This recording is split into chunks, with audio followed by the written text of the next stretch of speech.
2017 Chevrolet Bolt. Is 200 the magic number?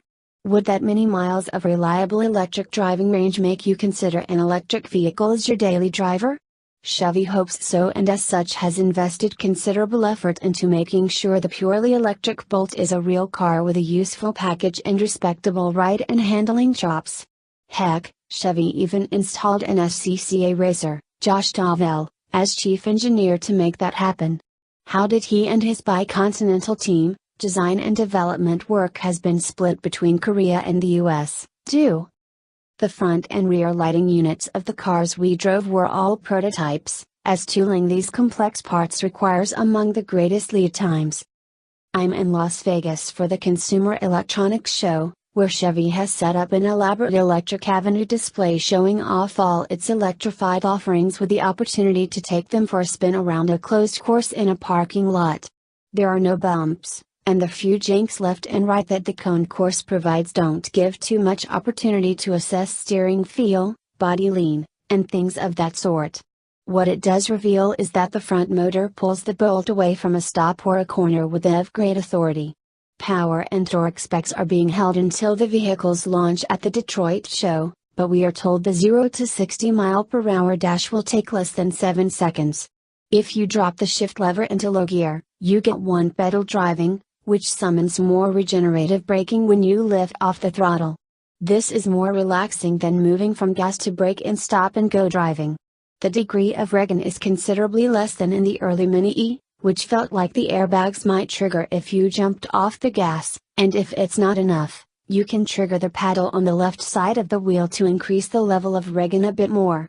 The self-sealing Michelin tires seem to provide reasonable grip for a low rolling resistance tire, and the brake pedal feel seemed slightly better than average for such blended regen friction systems. Exact EPA range numbers and other key electrical system details have not been divulged yet, but we are assured the 3-digit range number will start with a 2, and we're told that the battery pack will charge in 9 hours at 32 amps and 240 volts. With a level 2 charger, the Bolt EV can get an 80% charge in 60 minutes. Inductive vehicle charging wasn't considered, as these systems still weigh too much and suffer low efficiency. They'll be incorporated when full autonomy arrives. Designing the Bolt from scratch on a brand new architecture presented great opportunities for integration of the electric equipment, such as designing an extra long, 4B-class car, wheelbase with GM's shortest front and rear overhangs to accommodate a big, low, flat battery pack as an integrated structural element. The pack contributes 25% to the torsional stiffness of the car. That's a luxury that's impossible when electrifying an existing gas car such as the Spark, but dedicated EVs present their own challenges. Routing the angled forces of the new small overlap crash test through such a small overhang without a nice, big lump of nearly solid metal to help distribute the load proved tricky. The electric motor is too small and low to be of much help, and the power controller mounted above it isn't massive or stiff enough. So an upper cradle and cross-car beam had to be developed to stabilize the front clip. Chevrolet is classifying the Bolt as a small station wagon, not as an SUV or hatchback. There's no AWD option, so SUV was out, and the way cargo volume is calculated for hatchbacks would have shortchanged that number, 20.2 cubic feet to 56.6 behind the front seats. At 94.4 cubic feet, its interior passenger volume is said to be larger than that of a Nissan Leaf. Add the 16.9 cubic feet of cargo behind the fold-flat 60/40 rear seat, and you'd have an EPA midsize car if not for the station wagon designation. The rear seat roominess is made possible in part by the industry-first, ultra-slim front seat designs that involve a metal framework with a flexible plastic shell lined with a thin, 0.4-0.6 thick, layer of foam. They provide ample support, and in our brief drive we felt no hard pressure points.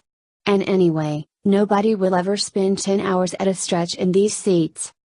Naturally, since this is SCCA in Vegas, Chevy spent a good bit of time demonstrating the Bolt's connectivity and infotainment features, which get displayed on a huge 10.2-inch center console screen, with another 8.0-inch screen serving as the instrument cluster, both of them reconfigurable. The inside rear view mirror is another screen, fed by a camera on the rear hatch, providing an 80-degree field of view that's always visible, even if passengers or cargo obscure the rear window. Flip what looks like the day, night lever on ordinary mirrors, and you get normal glass mirror, perfect if the hatch is open, or the camera broken.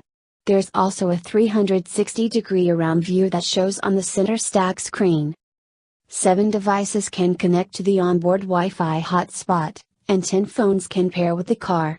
The driver's various infotainment, nav, climate, and other preferences can be dialed up, but they're not key to a particular key fob. Rather, they're associated with a paired phone. Which phone? The first to be detected upon startup is assumed to be the driver's. If multiple phones are detected, the phone assigned the highest priority is selected.